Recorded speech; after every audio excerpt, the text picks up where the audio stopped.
هاقول لِك 3 خطوات حلوة جدًا للمحشي، هتودّي المحشي في حتّة تانية خالص، وأول تركة هي إنِّك لمّا تجيبي الرز وتغسليه كويس، تسيبيه يتنشف في المصفى حوالي على الأقل نُص ساعة، عقبال ما تكوني أنتِ عملتِ الكُشنة بتاعة الطماطم بتاعتِك والتسبيكة بتاعتها.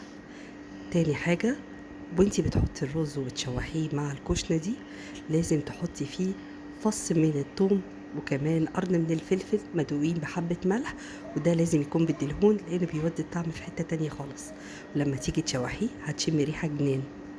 تالت حاجة وهي التركة الأخيرة، لمّا تخلّصي المحشي خالص حُطّي على الوش معلقة سمنة بلدي أو أي سمنة زي ما أنتِ حابّيها، وتحطّيها جوّه الفرن يتشوّحوا كده ويتشمّعوا، وبألف هنا وهتاكلي أحلى صينية محشي بجد تحفة، جرّبيها وإن شاء الله هتعجبكم.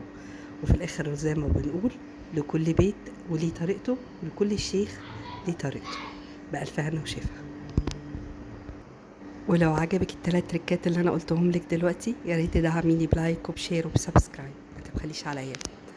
وعاوزة أقول حاجة لسِت الكل، أنا زي ما نبهت في الأول لكل شيخ وليه طريقة. تركة التومة مع الفلفل وهي متشوحة مع الرز في آخر تشويحة وبتسيبيها كده متشوحين مع النار، بتنقل الطعم لحتة تانية، والفرن كمان لازم تحطيه، بتدي شمعة حلوة قوي.